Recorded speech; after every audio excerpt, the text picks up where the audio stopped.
was at a tender age. All right. At what point did you meet Rawlings?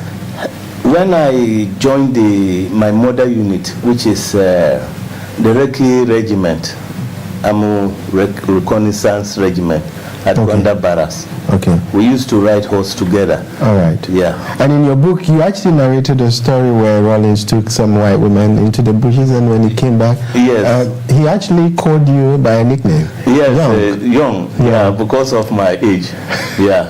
You know, we used to ride these horses because it's part of our training. All right. When you join the Recce Regiment, either you are a gunner, you'll be trained as a signaller, or you'll be trained as a driver, and the last one is equitation, which is horse riding. Okay. So you have to rotate the whole four, right, and then you are mastered. Either you are a gunner signaller or a driver signaller. Okay. But the equitation is for ceremonial purposes, as you can see in the case of Sif June or Prince Harry, their wedding, those riding the horses. Okay. So we were trained to do that. Since you were actually trained in a civil manner, in a way to defend your country, why the revolution in 1981? It's a long story, but let's summarize it in a way that we can. Yeah. Today we're going to go through the hurdles, because we had the opportunity to meet Nana Aduma Kunyamiche. Yes. In his story, a lot of people criticized you for being a criminal, probably leading a revolution that was not necessary. Do you agree with those statements? No, I do agree, because like I said, there were so many factors that narrowed into it, and eventually I was caught at the last minute. Why the revolution of 1981? Why did you? Because before even Rawlings met you, he was actually suspended from the army, wasn't he? That's right. So you actually planned the coup with only 3 men? Yes. Why? We're 10. Why? Actually, because as I said, my relationship with Rawlings dated back from the time I entered the army as a horse rider. Right. We used to come there with some diplomatic corps. And this woman, Ajowiak, he was the instructor, and then we have a Fokwa, and then we have a lot of them. He was also playing polo, so we became acquainted there.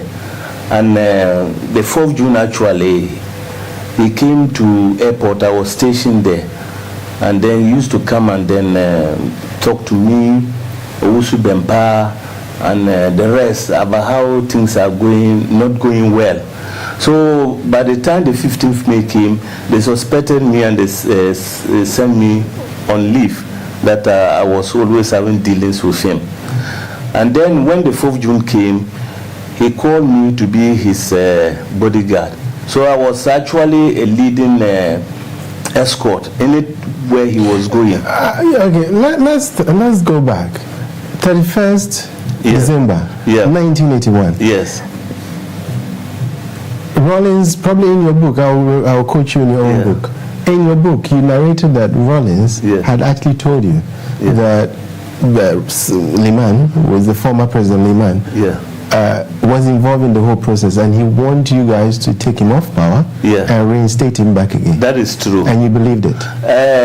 To an extent, because at that time, taking into consideration my age, and then the fact that I went to the Achimota forest with Akatapore, who was a member, Chris Bukari Atim was there, Lidu Jiwa was there. So he convinced all of you? Yes, because when we were at the Achimota forest, a kind of car, a limousine, came and passed into the forest. And then Akatapore and Rawlings and Atim excused us, and they went inside. So myself, Jiwa, Albert Bafa, Ajowiak, Jack Mahoney, we were waiting. And then when they came back, they managed to convince us that they went and met Dr. Liman. And he was saying that his own party people are making it difficult for him to govern. you heard that story that Adai Makwa and the rest sending him to court. They say Moro Igala brought him from nowhere and put him on, in power. Right. And then there were these old guys and new guys fighting among themselves. So the party itself contributed to the coup. That is what I want to say. Did you believe it, or you are saying in actual sense that they actually contributed to the coup? Yeah, by the way I was explaining that they were making it difficult for him to govern. I didn't see Liman, but this is what these three gentlemen came and told me. Which is Akatapori? Yes, and Chris Atim, and including Rawlings, which they are still alive. If they are very sincere and honest with themselves, they will come up and either verify what I'm saying or substantiate it or deny it. But this is what happened. So we were to take power and give it back to Liman. And so on that day... It didn't make sense to you? It didn't make sense, but from the way they narrated it, that he was just a figurehead. And why did you believe them? Well, I believe it because at that time, like I said, I was so close to Rawlings that whatever he said, I believe him. Was it not on the point that he actually misled you to believe that the Fantis wanted to take over the government of Liman, and you were not now, and therefore you bought the idea? Yes, and then other factors like they tried to poison Imoro Gala, you see. So it was like their party, Liman's party, was crumbling. And so that is exactly the only way to salvage him. Were you fighting in the interest of where you were coming from? On that basis, were you just fighting to defend the ethnicity of Liman being the northern power in the country? Were you fighting to defend that? To an extent, because it was not easy for a northerner to become a president at that time. We were used as underdogs. So this was the first time a northerner was on top. And so we, the northerners, thought that we could protect him. And so I was convinced that no, we have to be able to defend our own kind. That is your own justification? Yes, that is my opinion. Tell me, when you were in the process of taking over, okay, a lot of people were killed. Your own comrades, your own friends, yes, families, children. Yeah. How do you explain that to them when you should be protecting their interest? Well, the problem is that in war, you have... you call it war? Well, because it was when going to take it by force. Okay. And in the process, there must be some kind of casualties. So it could be from any side. Is that how you guys are trained in the army? No, we're not trained. It was at that time what we call youthful exuberant, because the 4th June had just died out, and because it was just 3 months, we saw it that no, this is what we call a way forward for the government to move. In addition to this northern factor, we were thinking that it was only Rawlings who could protect Liman's interest, because he made it possible for Liman to win, because during the election they made sure that it was fair. Mm-hmm. Otherwise the Victor Wusu party were going to rig it, okay, according to Rawlings, who told me their story. Okay. And then in addition to that, when he was handing over to Liman, if you heard, he said that your government is under probation, you see. And so he was still going to Liman and listening to him, and Liman was taking his advice until the time that Fulera Liman saw that he was playing games. And that is the time that I'm sure he was not giving Rawlings a face. But then Rawlings came to tell us also about other things that in a way he couldn't complete the revolution, because he went to Cuba, and when he came back, I was there, he and Boachijan, they merely exchanged fire. Boachijan bodyguards and Rawlings bodyguards at Arakan Barracks. Because Boachijan and his colleagues, Batch and Four, Mensa Bedimand, they have already signed the handing over, and Rawlings was not happy. So today, I would say that we were being manipulated to join.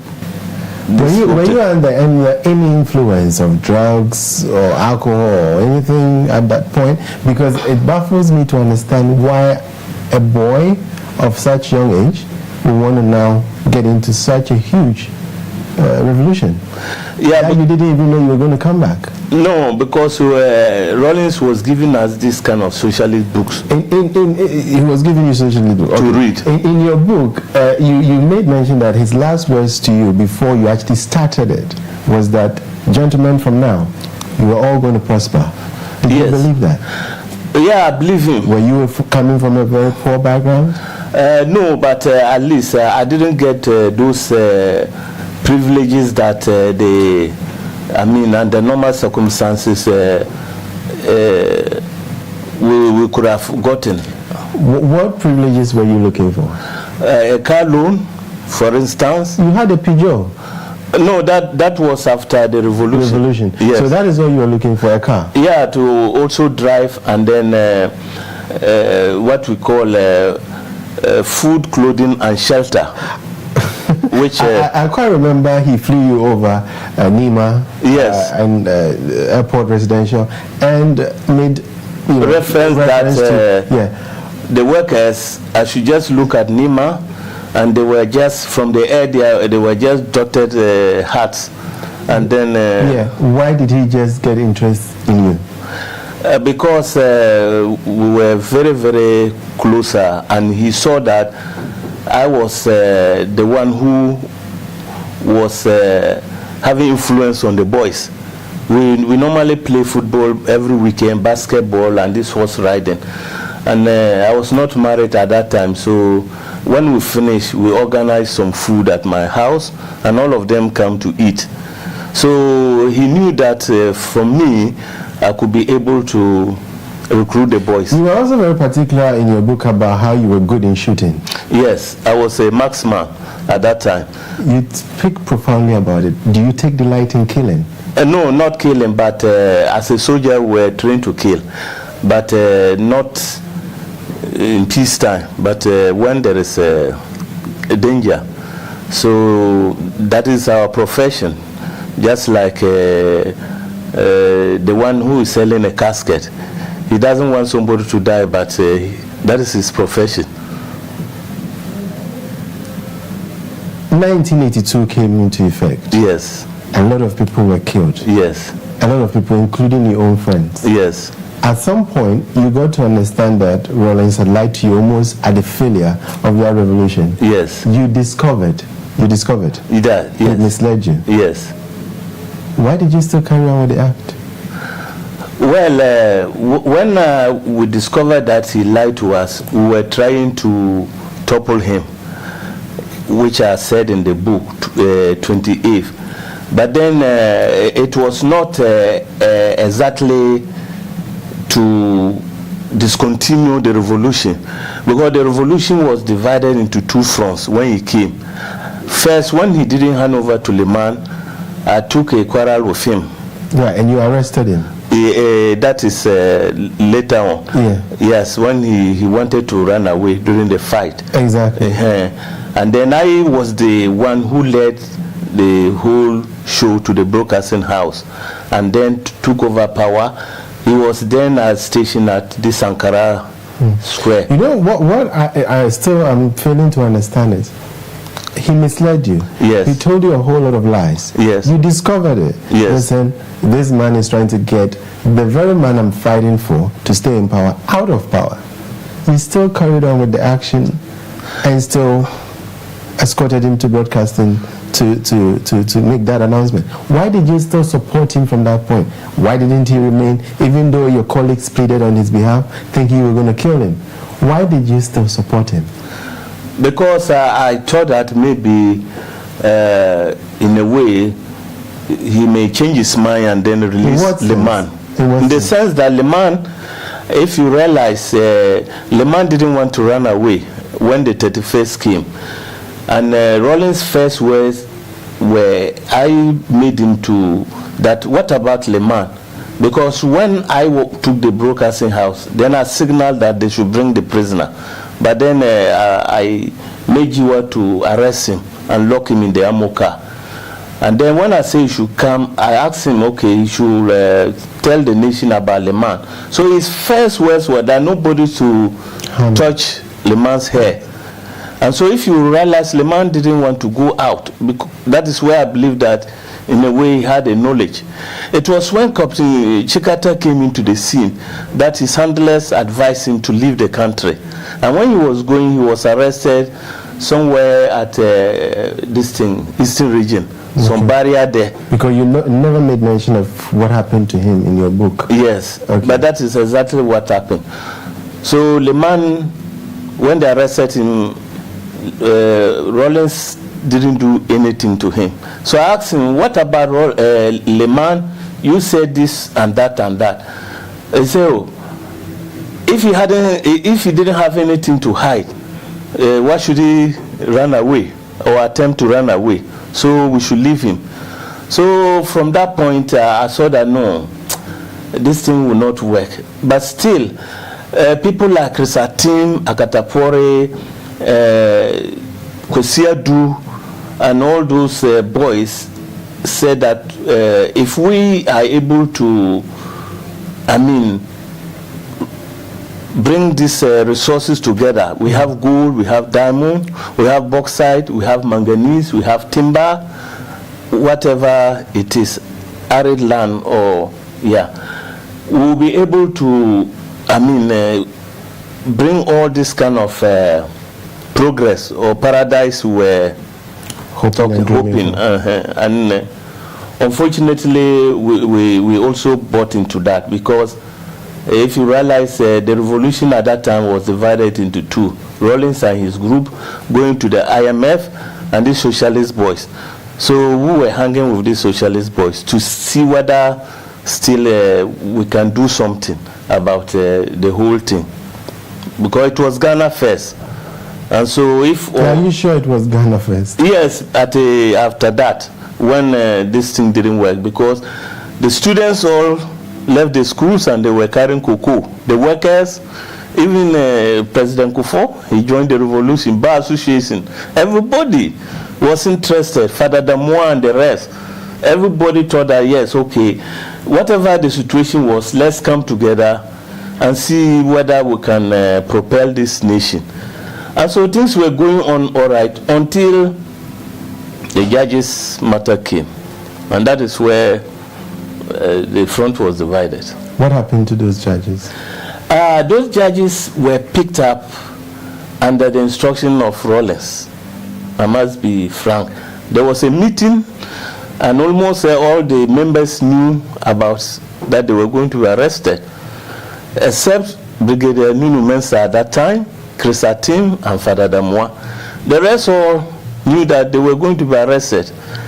But as for the killing, I cannot say it is Rawlings or it is another person who did it, or the wife. But then the keys to the car was given to Amatekwe by Rawlings' wife.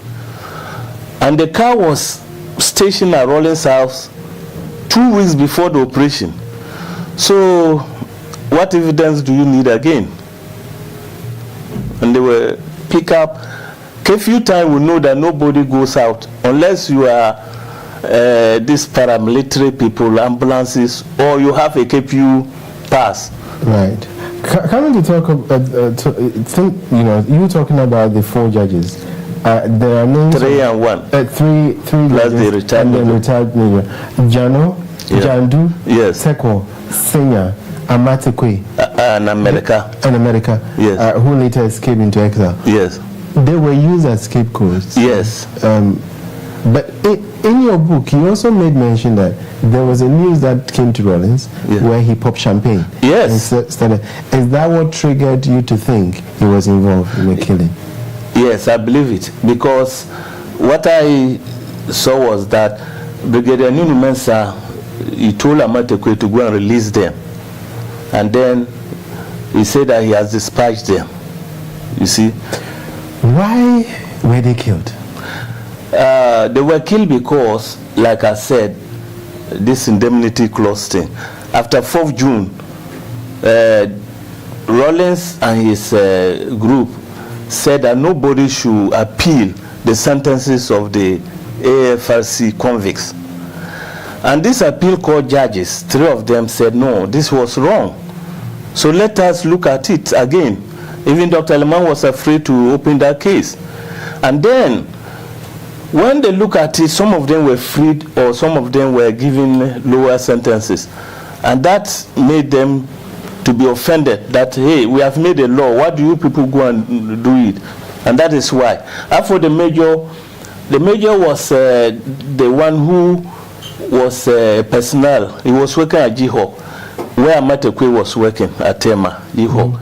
And he was picked up because when Amatekwe and the workers marched from Tema to Parliament House to 10 tables and they ate their lunch, you remember that a board of inquiry was formed. And that major was sitting on the board. And he recommended that Amatekwe and some of them should be sacked. And so Amatekwe, they added him. So it was this AFRC convicts which were, that was the main problem. And that's why they caught them. But in addition to that, other people too were going to be picked up. There were about 250. So Flight Lieutenant Odoy was the security coordinator stationed at State House. I went to him with Panama. We talk about it. He said, no. This was not the meaning. They were going to be picked and then locked, not to be killed. But they asked to the kill, and I'm saying that it came from Rawlings and the wife, you see, particularly because he popped champagne. Do you pop champagne to celebrate, or do you pop champagne when somebody, you are mourning somebody, the death of somebody? They come and tell you that they have despised them, meaning they have killed them. Then you go and bring champagne, a passion, and start drinking. What does that signal?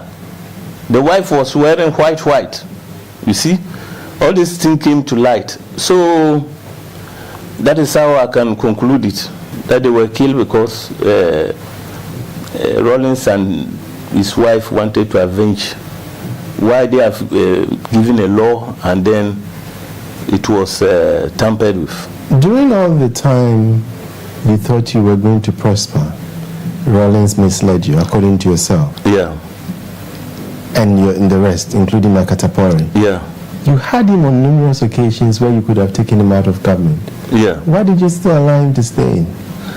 By also listening to Akatapori, why didn't you turn him over? Why didn't you say, we want probably new government to be formed, get Rawlings out of there, and form a new government? Why couldn't? Because at one point, you bashed into the State House, met Rawlings, and he was shivering, according to yourself. Yeah. However, the castle. And you made mention to, is it Awuni? Yeah, Baba Awuni, Captain and Baba Awuni. You told him you could have been the head of state. Yes. Did you believe you could have been the head of state? Yes, I could have been the head of state. Even I took over the broadcasting house. Remember? Right. And then I signaled that they should bring him. So I could have announced for myself. But to be very sincere and honest with you, I didn't know what to do. You see, if you had Dumakunya Mitchell with you, you had so many people with you. Why couldn't you probably, because the man had lied to you. Yes. He had misled you into this chaotic situation where people were killed. That is your true. Your own friends, you saw them. Yes. Including innocent people. That is true. Why didn't you rethink the situation? Yeah, at a point we were trying to do it, and then it didn't work. 28 October, we were trying to shoot him up. And then one guy who is still with them now, Rawlings was bringing some of the gold from Obuasi. And then we put the cascavel and mounted it towards the helicopter. So one of the boys who was with us, he told another guy, and then they told Rawlings, and Rawlings just flew the helicopter. When he was coming, he flew it and went and landed at Air Force. So that was one point. Then another point, we try again. We tried several times to get him. But you see, with this thing, if you do it with others, it will leak. I could have gone to do it myself, or like 2-3 people. But immediately you broaden it, it will get leaked. That is the unfortunate thing about these things. In your book, you also made it quite obvious. You were the most feared person by Rawlings. Yes. In the army. Is that the case? Yeah, that is the case, because I was the person who drove him from this thing, 37 Military Hospital. How he came to power, it was the late Atta, the mortuary man. That is where Rawlings met me and Bafa, and I took him in an ambulance. We were going through Elwak, the ambulance put the siren, ping pong, ping pong, ping pong. Then when we reached the Reiki regiment, the MRS, then we diverted to where the electricity is. And then I put him in my room. So from my room, I was able to organize the rest to the assembly area. An assembly area is where troops assemble to give orders. So I sent him there, and the rest came and joined. And I was the one who led him to seize the ammo cars. And I was the one who was the first person to release the shot, you see.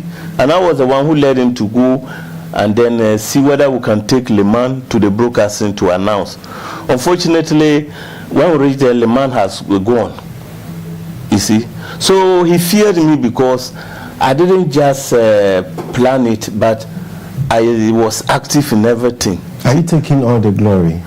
No, I can't do it without my friends. Actually, Adumaku Nyameche, as you said, there were Erikasare, there were Brahma, there was Baba Kankani, Akadema, there were Ato Wusu, Adam Sake. Oh, the Reiki boys, we did it. You are quite good in remembering all those people. Yes, yes.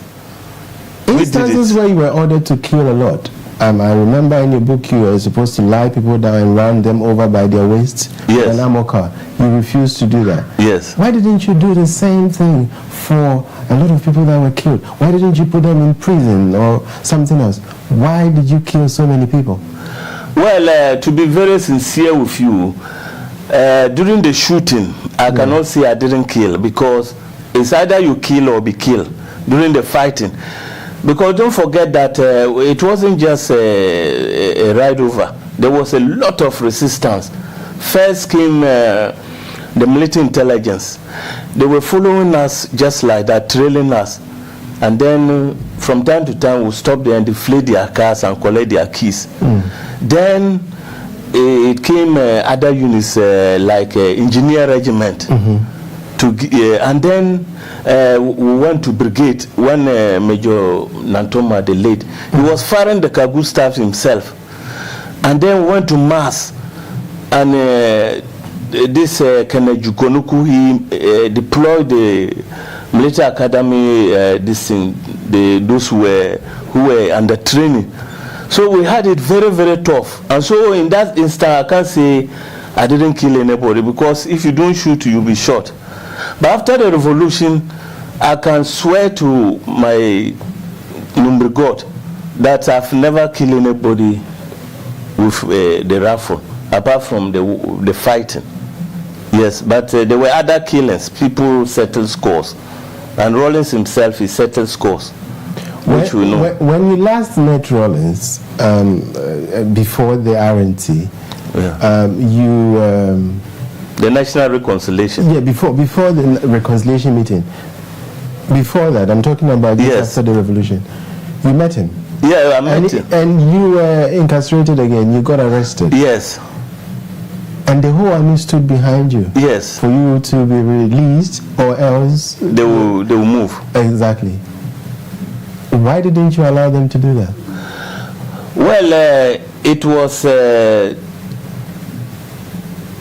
one Captain Babawuni, as I said, and then one Major Yache, because they were Northerners. They thought that they could talk us down. So they took me with helicopter. It was this man, Brigadier Kwenu, and the rest, sent me to them. Colonel Yache He was a 5BN commander. And so he appealed to me that it is better for us to talk rather than take over, because everybody was ready. So when I went there, I wanted to move them and Captain Baba Awoni. And that is why last minute, Captain Baba Awoni followed me. If he and the colonel, or they follow us to the prison, because they have let us down. Even when they were coming to our side, we wanted to fight. And then, I mean, including Saya Akatapori, he was saying we should stop. We were ready. Even Baba Awoni was ready that we should fight when they were coming. We deployed, ready. So that is what happened. And I couldn't do otherwise, because I was always, the problem with me, I like discipline, so I try to listen to my superiors. What has happened to Akatapori now? Akatapori, the last time I met him, he was in Ghana. He's maintaining a low profile because he doesn't want to, he wants sleeping dogs to lie. But I told him that unless this matter is brought up, we cannot put it under the carpet, because the Northerners, they don't want to see some of us. It was recently through this thing, a nephew I'm living with, he is bringing me towards the Northerners. When they see me, they want to scheme me, why I have to overthrow my own brother. So I'm privileged to be here to explain that I didn't start it, but I was brainwashed. And when I saw it was too late, I wanted to take action. And that is why, since from there, I never stopped fighting. I was in there, and June 19th, I was the guy who started planning it before we went to the broadcasting house, and then things fucked up. And when we went to exile, I came back again with Alidu Jiwa them, and they were caught. Okay, on whose orders was Lieutenant Asare executed? It was Rawlings. On Rawlings, yeah. Why what I still cannot contend is the killings. Why? He's in power already. People have surrendered. You've taken over. You've formed government that was ruling. Why the ongoing killing? Well, on the part of Lieutenant Asare, they were actually coming to take over at the broadcasting. Okay. He came with that Rawlings said he should come and take over the command. And so the boys there, Ajekum, Awini, Adumakunyamiche was there, and then America was there, Matthias Kujo, and the rest. So they arrested him. That how? Who were the people who brought about the revolution with Father Buga and the rest? And so we are guarding here. Rawlings said you should come, and he didn't tell us. So they escorted him to the Gonda Barracks, and then they say, did you ask this officer to come and take over? So Rawlings asked him, officer, am I the one who asked you to go and take over? He was there. I say, did I ask you to go and take over power at the broadcasting house, command? And so when the officer didn't talk, he said, people like this, what do you do with them? Take him away. By that, it translates to mean that they should go and kill him. Who killed him? Well, it was it's difficult.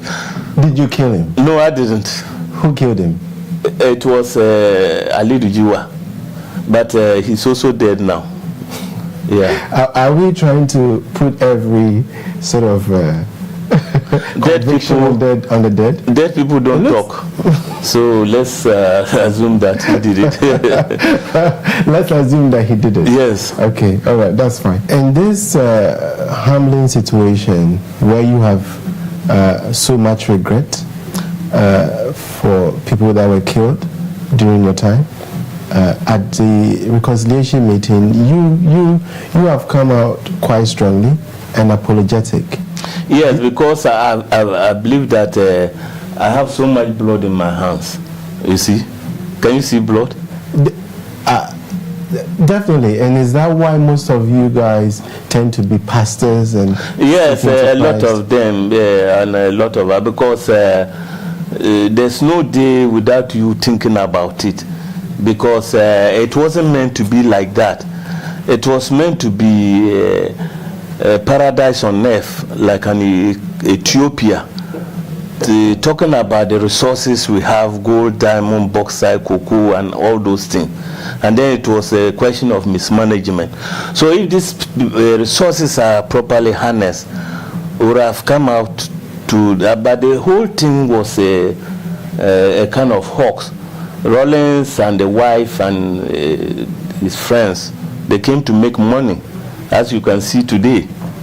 One of the Forbes books, they say that he's one of the richest people. And then you ask yourself, people who took loan with 50 cedis and you line them up and shoot Makwele women, our mothers. 2 tins of milk, geisha, pritchard, that time they called them essential commodities, were short. And today, how many houses do you have? How many cars? Talk about in Sawam, Canary. Talk about rubber plantation. Talk about the Black Star Line. And talk about what and what and what. La Palm Beach and what we don't know. Was it worth it that we took part? And that makes us to be what we are. You see that I am very, very strong now because I was able to go to the National Reconciliation, and I told the Ghanaians the truth, the same thing I'm telling you. And I asked them that I asked for forgiveness. And alternatively, any punishment that they deem it that I should face, I was prepared. They clap hands for me because I said the truth. I'm sorry. You can't bring these people back.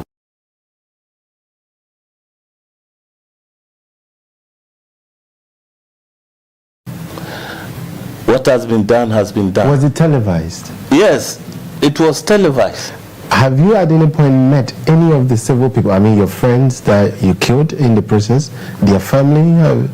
Have you been able to meet some of them? Yes, I met quite few, and whatever I had, I shared with them.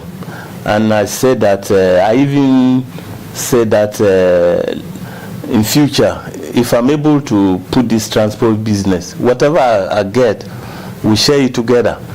Because that is the only way I can reconcile. I cannot bring back people who have lost their lives during my action directly or indirectly. That is why I came to the NRC, to tell the truth to the whole world and ask for forgiveness. So if they were to say that hang him, I would have been prepared to be hanged. Because yes, that is it. Do you think you should face any punishment for, because you tend to still not accept that mere apology to the people is enough? Well, if the people of Ghana deem it fit, after me coming to the National Reconciliation and narrating all these things, if they still think that that is not enough and they want to punish me, I'm ready to face any punishment. It's a whole lot, and I think I'm quite honored to have met you, and a lot of people that have different perception about you, in terms of you being a criminal, in terms of you know, killing willingly, and in taking delight. You have the privilege to now tell them what you really think and what a good man you are. Yes, thank you very much. Like I said, no, I have never killed anybody physically like that without any cause. But in battle, either you kill or be killed. And so I cannot say I didn't kill anybody during the fighting. On our side, we lost people during the assault to the broadcasting and other places. And then the enemy too, they lost people. But I take responsibility because I was the one who Akatapori talked to. And then I recruited the people for Rawlings and Rawlings himself. And I was the one who release the first shot. So I take full responsibility. And so when the National Reconciliation came, I went there willingly, and then I stood before them. I even wanted to meet Rawlings. I met Chikata, and when Chikata was trying to play game, he brought a complete lawyer, Oba Asamoah, and Asamoah was not there. Asamoah came later on. He was the workers at this thing, Tema, this defense committee. He was a coordinator, and they rejected him. And when he came, he was wearing Wellington boots with some Chanchamba car. The Kwame Nkrumah type, no, Kurum. I was the one who matched him to Rawlings. And you are coming to tell me that you are coming to defend Kojo Chikata. And I know how Kojo Chikata's car was stolen and bent. I know the people who did the action. So what are you coming to say? And when I brought that, he said, my lord, I rest my case, no more questions. Because if they wanted, I would have revealed the whole moon. Moon, okay. You see? And Rawlings, he didn't come. I was there till I left. He never came, because if he came, the same moon I will reveal. Because I know more than. How do you feel when he actually denied you entirely? And he's not done it just at the reconciliation meeting. He's done it on several platforms. Yes. He does not know you. Yeah, he said he does not know me because he's a coward. That's what I can say. After me doing all this thing for him, he knows very well that when he meets me, I will just tell him certain things that he would like the F to open and he will enter and bury himself.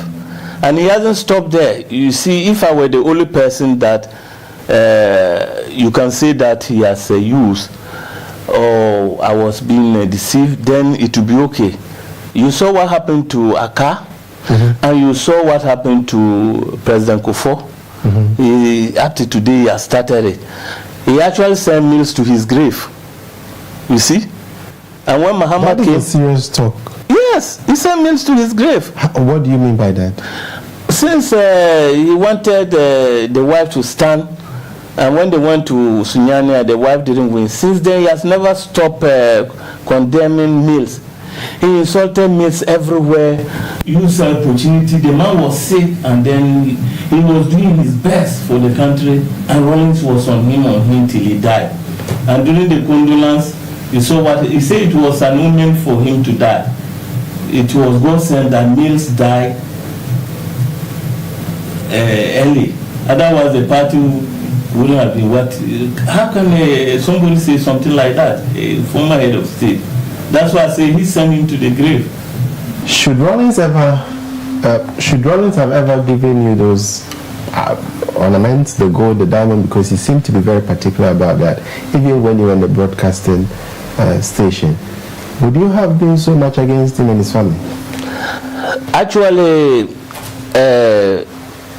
that was when he said we're going to prosper. I wasn't thinking about me as a person, but the whole country, because during that time, some of these ideas they were giving us, Chachu, Atuostin, and the rest, they made us to believe that we have gold, we have diamond, we have bauxite, we have manganese, we have cocoa, and we have arable land. And it was only because of mismanagement. That is why we are where we are. And so if we manage these resources properly, then we will get a situation whereby it will be like here, whereby there will be a welfare state, and then the rich will also be there, pay taxes, and it will be channeled for like the private sector. And what that means is that there will be food, clothing, and shelter, not forgetting about education, which is vital for development, and health. You see, housing for the workers, not that you give the workers money, but create conditions whereby people will not be coming here for jobs. You see, that is how I was thinking, but not individually. Because if you look at the country, it has been like that from day one. I didn't know about Kwame Nkrumah because I was very young. But much as some of the people, the head of states, were trying to do the right thing, people around them are just jostling. It's happening even right now, as you can hear news. So if we have that mentality, we are not going forward. I'm not saying that here there's no corruption, but they create the structures whereby you cannot steal for 1 or 2 years. You'll be fished out. You see, in no way, for example, the institutions are there. So if you try to drivel them, you can do it for some time, but they will bring you out. And that is what I was thinking. Yeah, but you know, in as much as you talk so profoundly about others, Rawlings is quite a prominent man who is being hailed all across the country by so many. I mean, you can agree and disagree with me that NDC will not probably come to power without the support of him. So why is it that with all the sort of atrocities he's committed, the things you allege that he's done, he still get the support? One is because the way he was able to eliminate those who brought him to power. Not only me. It includes Akatapore, it includes Chris Atim, it includes everybody who started with him. He eliminated everybody. And so he was a Napoleon. And number two, those people 81 to now, they were not born. A lot of the voting population, it's about 35 years. Some of them have got children. They didn't know the story. So I'm now saying that he's popular because all these people grew up to know it's only Rawlings. Until some of us come out, like Nana, like me, saying that no, wait, he's what he is because he was able to silence all dissent. In Rawlings' time, what Anas is doing, he can't do it.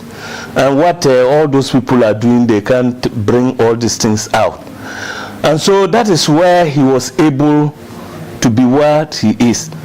And the second thing is that he was able to pitch one tribe against another. You see, he's a good manipulator. And he hasn't stopped up to now. You can see it for yourself. How is he doing it now? He's doing it because he was able to do it to Aka. He was able to do it to Kufuor, and Kufuor didn't give him chance. When Kufuor won, in fact, he said that we shouldn't come, the exiles. Can you imagine? When Kufuor brought Sulemana, Yaya Muadini, and Major Sita, he was anointed. That was the beginning. So up to today, nobody has ever given us amnesty, let alone compensation. All those who went to exile.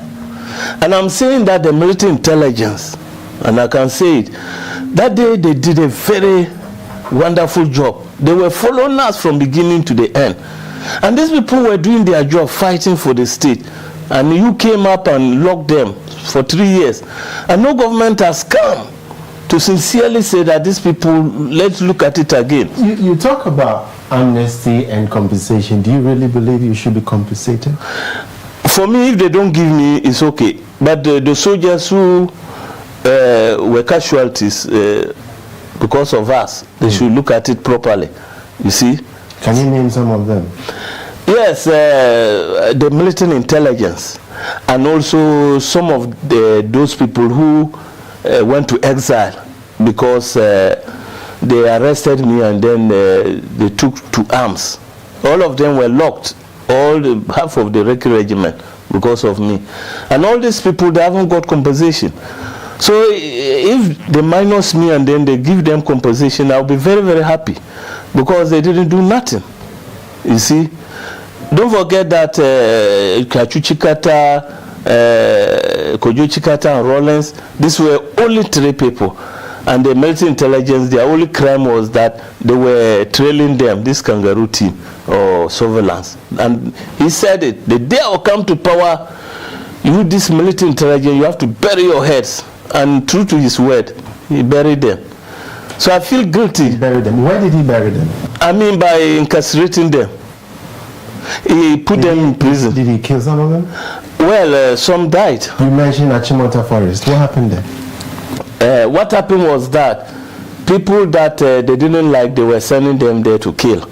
You see, and then we'll be there, and then they will call us that some soldiers have gone to shoot people there, and then we'll go and see the graves, and then Rawlings will say we should keep quiet. There's another place called Gaddafi Camp by the airport. People were buried there. The last time I went to Ghana, I pretended as if I was a photographer. So I went to the Achimota forest. Up to today, they haven't done anything because they know what is there. They preserve it. So I saw that they excavated some of the graves. But I know where some of these things are. So the point is I feel guilty that innocent people, not only soldiers, the 260 people who got missing, most of them are there and other places which they know. You see, that doesn't mean. Can you tell me some of the other places? If you are going to the range, you understand, some of them are there, that Teshi range area. And if you are going to the airport, especially the Air Force boys, they call that place Agege. They were buried there discriminately there. You see, those Air Force boys were reckless. There was even one of them who he took into his own accord, and he was shooting. So Rawlings made a mistake and went and shot somebody who was related to Rawlings. And then Rawlings told me to go and shoot him. And I said, why? What has he done? It's called W2 Kingston or Kingsley. Kingston. Okay. So it was one Boachi who went and shot him, called Boachi of Air Force. They went to a funeral. The killing was just too much. It was what they call collateral. They call it collateral damage. The Holy War? Well, there's nothing called holy, but you can give it any name, unless otherwise you can just brainwash the people like they did to us. So they say it was holy, which it wasn't holy. It wasn't only Ashantis who died or Northerners, it was to die. So it was across board, you see. And so it was a sad situation. But the belief was that Amachi did they say what?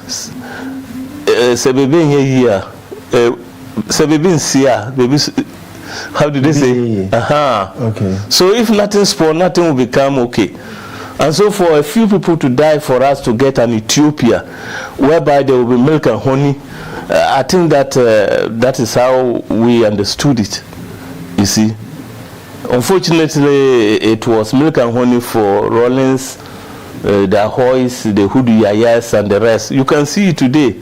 They have just said and loaded and loaded. What about the Nima people?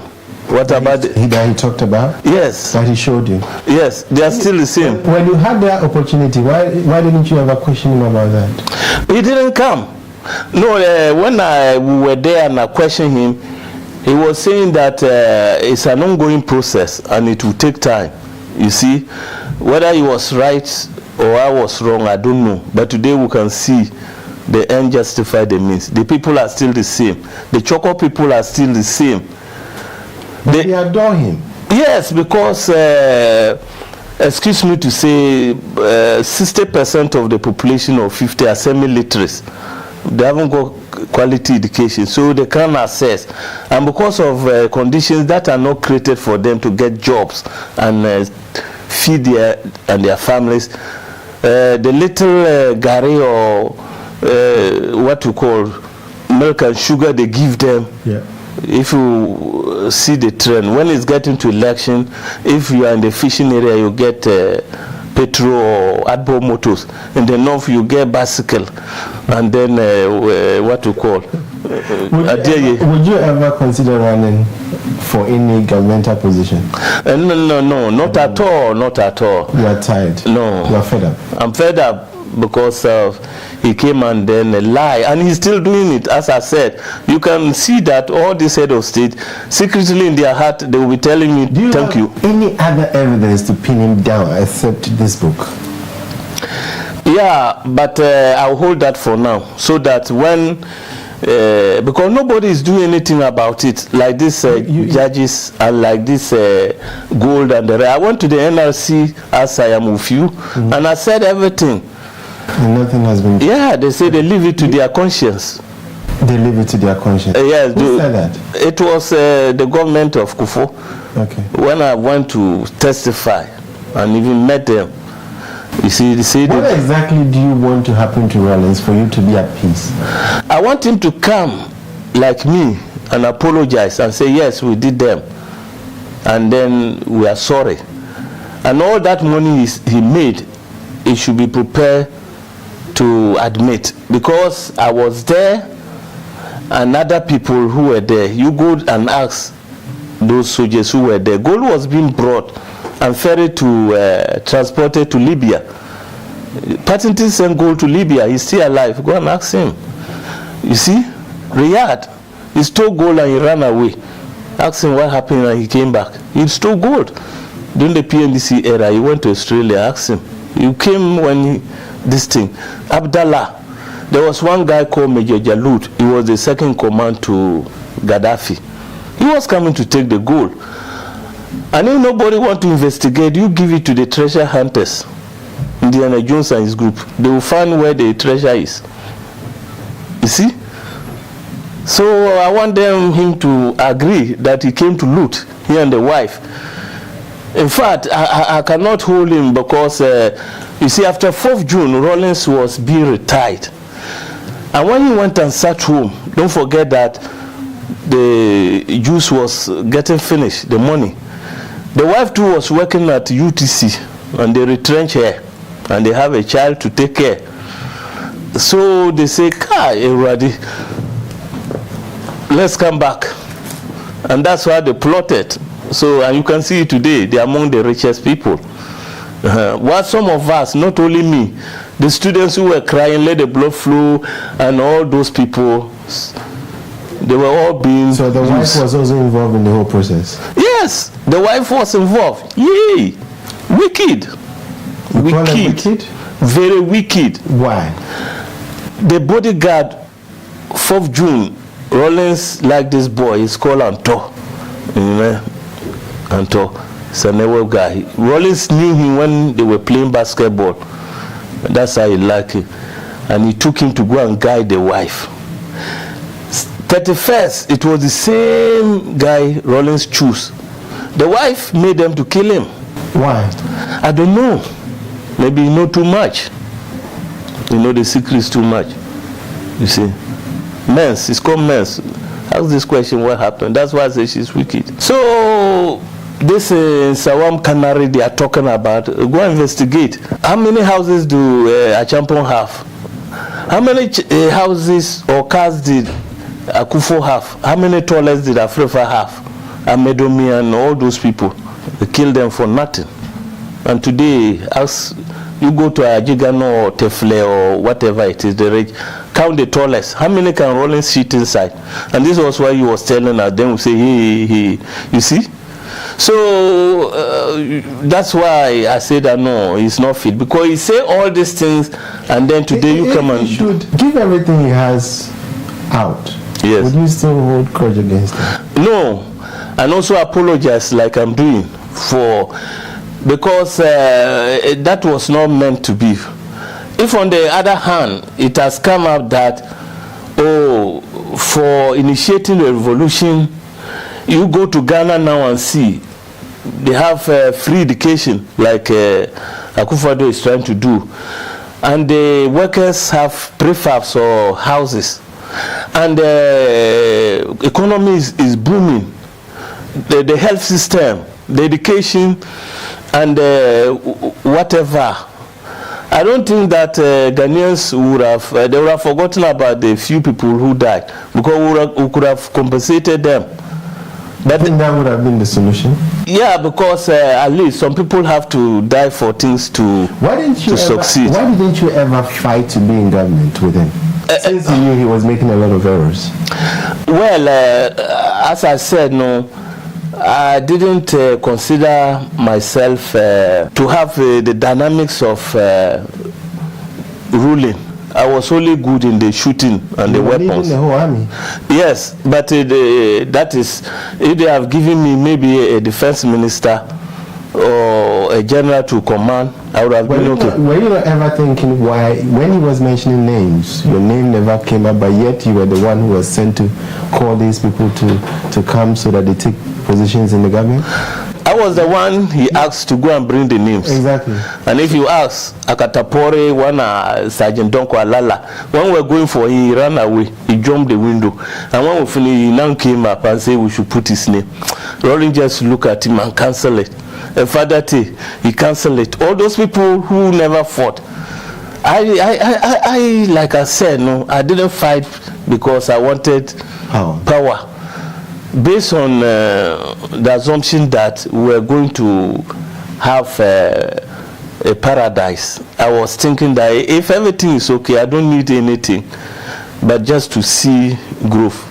And up to today, you saw that you met me in Ghana. I was walking alone.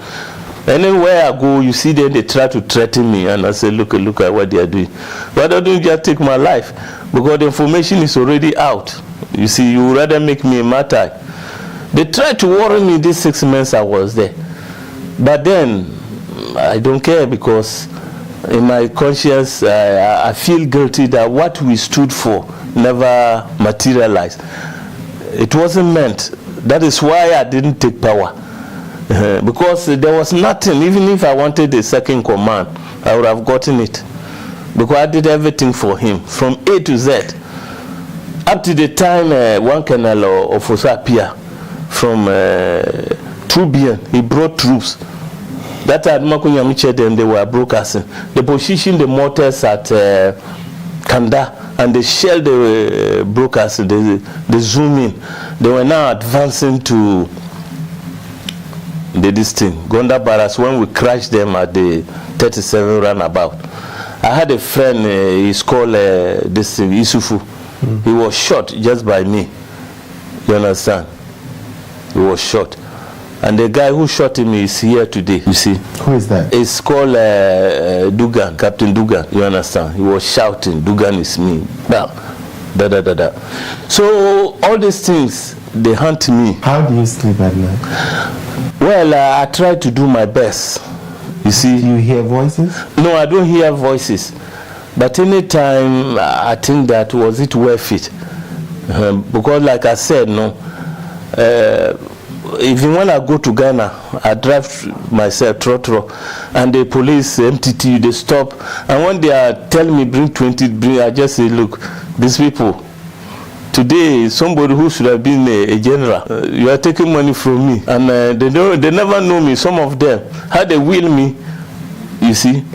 So I feel very, very disappointed. You understand? I comport myself to abide this. I've been to Ghana 2 times, last year and last 2 years. I try to comport myself, but I've seen that no, the situation is more worse than we thought. And so the aim of this interview is to try to, the youth who were not born. Now they are all advocating that they need change. They need change. Oh, Rawlings, like you said, they want. But I am advising them that the consequences is what we got. What political party do you belong to? Well, I belong to MPP. That doesn't mean that it's because of MPP I'm doing that. Because someone might be saying you are speaking profoundly of MPP and yet criticizing Rawlings. Some of the good works he's done, some bad, some good. No, not that. Rawlings time. Do you believe he did anything good in Ghana? Yeah, he did some things that good. Like he tried to decentralize the district system. And then I've seen that there are changes, because even the village I went to Navrongo, my town, I've seen that there are changes there. And you hail Rawlings for that? Yeah. You commend him for it? Yes, because at least you could see that so many things, the power have gone down to the district level and the rest. So he has done good things, but then the bad things he has done are more than the good things. That is why I'm not saying he's a bad man. When he was in exile, there was this woman called Mrs. Tamakulu. most of the boys that because of me, they asked me, please talk to Rawlings. I wrote 3 letters to him to try to give us amnesty because these boys want to come home. Mrs. Temakulo went to and said that Rawlings say he will look into it. Another one called Control, the bodyguard. He went to see Rawlings. He said, he said the security services will give us amnesty. You see, 3rd time until he lost power. So it was under MPP that I came to Ghana.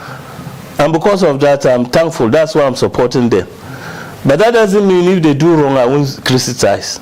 Because I am for the betterment of Ghana. Would you ever want to meet him again? Rawlings? And rekindle your lost friendship? Yes, if he is prepared to be honest and sincere and admit the charges I'm leveling against him. Because I was there. That is why I wanted to meet him Philly. He was eye to eyeball. I said it at the NRC that Rawlings should come. And he said he needed chemical interrogation. Needed what? Some chemical interrogation, this equipment. Like those things they do in the US, no? Okay. They put those things whether you are telling lies or not. Okay. And I say, okay, they should go and bring it. Okay. Lie detector. I said they should bring it and I'm ready. He never came. Like everybody will see that, yes, Chikata was brave to come. But when we started, they were telling lies. And when I started going at a certain point, they got to know that, no, hey, if they don't stop, this man will useless us. I understand your campaign for the truth to be told. What do you think should happen to him? Well, because it looks like nothing can happen to him. Yes, nothing can happen to him because, like I'm saying, when Rawlings came to power, he took time to break everything down, and then he built it from the grassroots. The boys' company, you see, a majority of them has brought him. I remember Dominic, I remember Kwesi Bochwe, Isaac Bochwe, I remember a lot of them, half of them, together with Adumako Nyamiche and the Reki boys, we brought him. The first official business was to close the boys' company. Then the military intelligence, these were people doing their job. He break them down, he dismantled it, and he built it from the scratch. The special branch, which is now the BNI, he break it down. And so nothing can happen to Rawlings because if you go everywhere, he's not in power, but his people are still in power. Whether it's at the airport security, whether it's at the armed forces, 2 years there was no recruitment. He built all the generals, 90% are Rawlings people. The customs, Rawlings people. DVLA, lances of, these are Rawlings people. So nobody can do Rawlings anything until you dismantle those things. I'm very, very, very honest with you. He broke everything down and he built it. So that is why nobody can do him anything. He's not in power, but his structures are still in power. Do you think his structures is hindering the... Yes.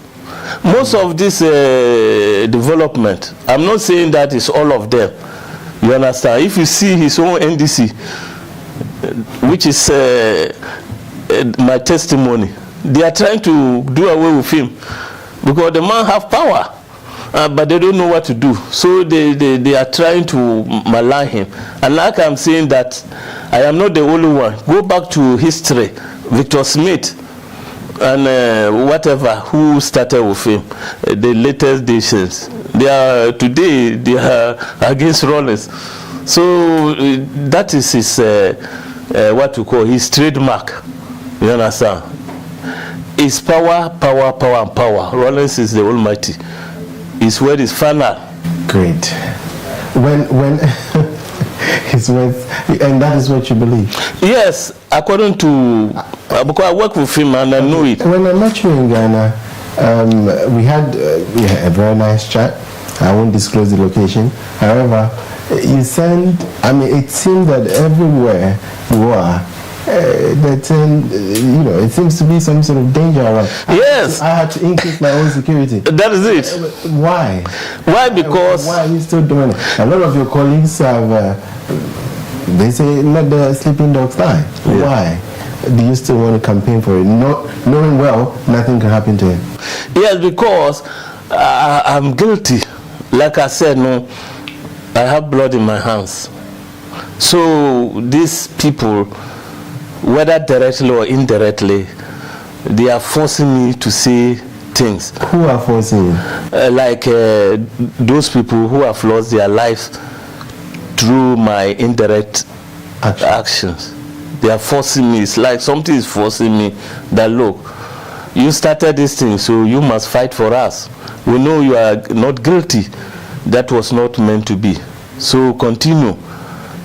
Everywhere I go, that day you saw that it was not easy for me. Yeah, it was quite a heavy atmosphere. Yeah, they came there sharp. People that I was there, and they know very well that they are implicated in some of these things. They send them to come and cool me down. I go to the beaches. Oh, the last time even they trapped me was when you came to town. Yeah. I was in the beach, and after swimming, you know, like good time. So I saw these girls who were chatting. Not knowing that these girls, they set me up. And when I was going, before I reached my place, police, 2 cars with a backup. They collected my bag. They searched and they searched and they searched. They couldn't get anything. And they were still searching. Things I were even buying for nowhere. The toilet roll, they dismantle it. The coffee, they remove it. Bah, Milo, bah. They open everything. So when they finished, I asked the officer, why? Why me? Why this? They say, you know, we are acting on this thing. Information. It means then I look back and say, those girls, they set them on me. But what they were looking for, I don't know. So they try me a lot of couple of times to harass me. But I've seen that the more they do that, the more I come. Because the only thing you can do is to take my life. Is that what you want to happen to you? Yes, if that will appease the people who have died. What about your family? Well, my family, God being so good, I brought some to Norway and home, like I said, no. From day one, they knew I was fighting and I was going to die. Like I said, no, I didn't just start 31st, but the June 19th, you see, I spearheaded it. And then the Yawa operation, the Goka brothers, my family knew that in the process I can lose my life. But nobody stopped you? No, because they know where I come from. My bimpa, I shouldn't say my bin. Really? I'll tell you, my bin to say Nana Yasantua. Is that why you were almost shot twice? Yeah, I didn't go where I come from. Maybe now they listen. Over the years, because of social vices, those things are limited. But those times, Rollins said no. When the bullets are coming, you see me charging. And that is why I say that you fear me. No? At the Air Force there, I was charging with Jiwa. There's another one called Ajekum, who were the 3 generals, you understand, who led with all these Reiki boys. In fact, they did, some of them did good jobs. But when they were looking up to us to give the go-ahead that let's move, especially the time hands up in when he said we should run away. Because he told us the man was involved. You asked us to start this thing. So if we had given out, they would have shot us. That is the truth. So let's see the action. Even if we die in battle, at least we will have this honor. They will give us at least the bigel last post. So that is why my family, they know I've been to Lamakara, they know I've been to this Burkina Faso before. In fact, before we even started the revolution, I told Rolly he should let me go and say goodbye to my mother. And then after that, I went and fortified myself. You understand? So I believe that these things help me. What do you do for a living now? Well, I'm working with an NGO in Norway. Okay. Yes, helping immigrants. And then I'm trying to establish this trotro business in Ghana. I have also an NGO there, people who have lost their parents, orphanage and this. So I'm just trying to do that and help. So in about 3 months, I hope to go back and see that this trotro business is running. So that is what I'm trying to do. I'm ever thankful for your time. Thank you very much. It was an honor meeting you in Ghana. My pleasure, sir. Through all the battles, we survived. Yes, yeah. You should actually advise me next time when we're meeting that I need to double my security. Yes. Yeah, because it was quite a... Yeah, tense. Very. Yes, that's true. Yeah. We have to. But I think, Nane's government is doing quite well. And I'm sure. Have you been invited? No, but at least by giving me that atmosphere to establish my business, which is transport, what we call foreign direct investment. If I can also contribute my quota, I think that it will be okay. And I encourage some of my colleagues to do that.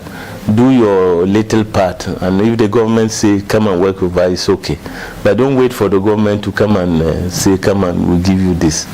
Would you stop the campaign against Rawlings? Well, I will never stop till he come out to apologize and admit to his crimes. You are indeed a general. Thank you very much, sir. Never stop in battle. Yes, sir. Well, you heard it all from the man, Mr. Matthew Adediba. I call him the general, the man. He's told us a lot today, but you will be having more of his story in his book, Rawlings, Murder and His Lies, which will be will be available very soon online and on our website. That's the book, so stay tuned for it. And join us same time.